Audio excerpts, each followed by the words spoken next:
Bonjour Éric Zemmour, Bonjour. bienvenue à la grande interview Merci sur à vous. CNews et Europe 1. Vous êtes le président de Reconquête. Il y a beaucoup de sujets de fond à évoquer avec vous ce matin, des sujets qui engagent l'avenir de notre pays. Mais tout d'abord, l'actualité, Éric Zemmour, ce sont les activistes du bateau pour Gaza, dont l'eurodéputé Rima Hassan, bateau, je le rappelle, arraisonné par la marine israélienne. Les occupants ont été transférés cette nuit à l'aéroport de Tel Aviv pour être expulsés.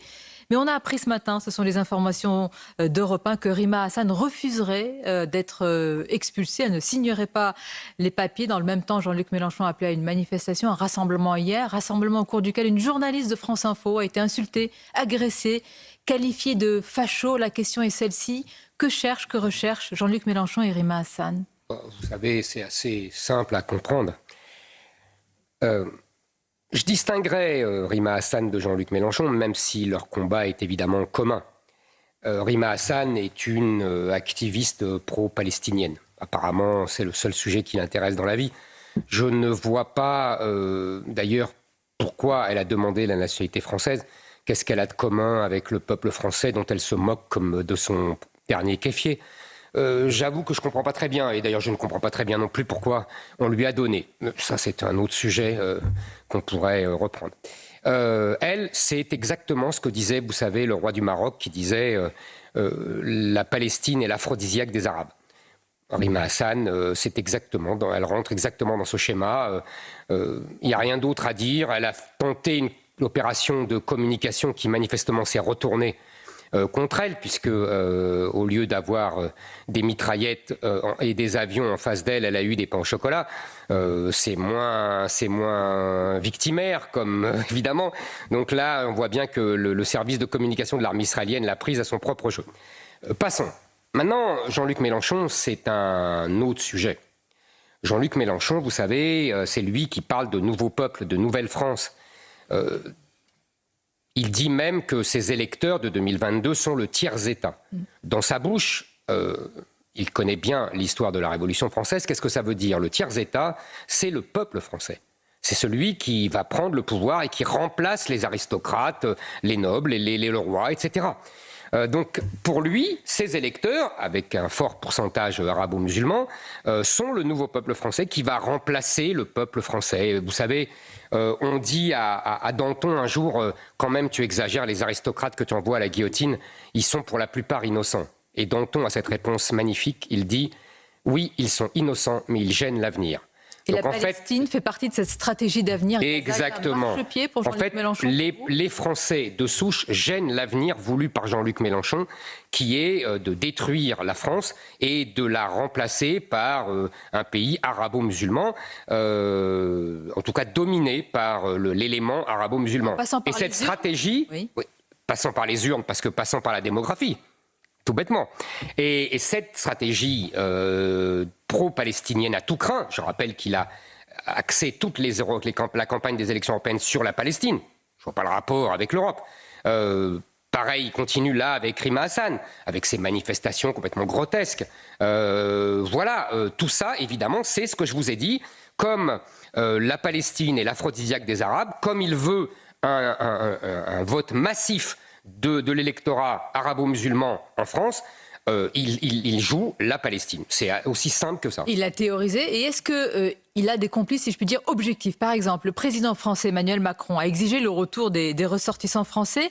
Il a dénoncé, Éric Zemmour, le blocus humanitaire à Gaza, qualifié de honte, de scandale par le président. Est-ce que vous auriez utilisé le même mot? Écoutez, je n'aurais pas utilisé le même mot. Évidemment, Emmanuel Macron est un Mélenchon au petit pied.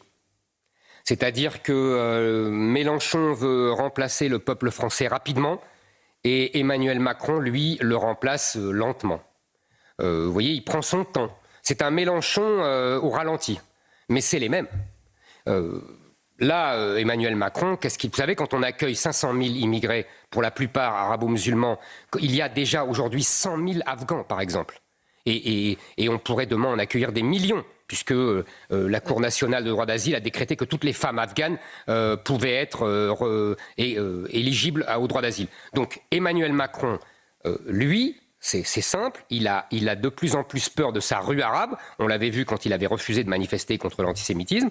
Et donc, il donne des gages à sa rue arabe, comme un chef d'État arabo-musulman le fait. Vous savez, vous connaissez ça comme moi, les chefs d'État des pays arabes ne sont pas enthousiasmés par la Palestine. En revanche, ils savent que leur peuple l'est, et donc ils donnent des gages régulièrement. Emmanuel Macron fait la même chose. Il est pour la créolisation, alors, à petits pas, si je mais comprends bien. Bien sûr, vous savez, Emmanuel Macron, vous avez deux choses. Vous avez Jean-Luc Mélenchon, qui est ce qu'on appelait toujours dans l'histoire de France le parti de l'étranger, qui revient régulièrement dans l'histoire de France.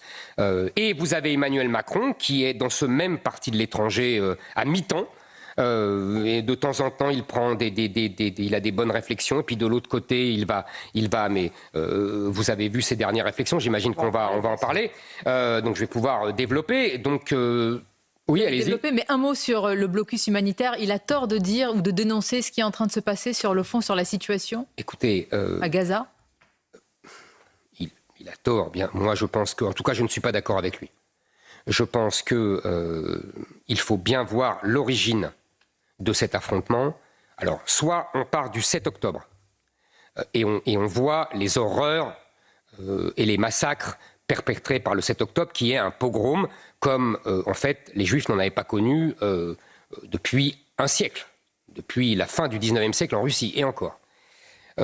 Deuxièmement, soit on revient à l'origine de l'origine, c'est-à-dire la déclaration de l'ONU en 47-48, et là, on se rappelle simplement que le plan de partage entre deux États avait été accepté par les Israéliens et refusé par les pays arabes et ce qu'on appelle aujourd'hui les Palestiniens.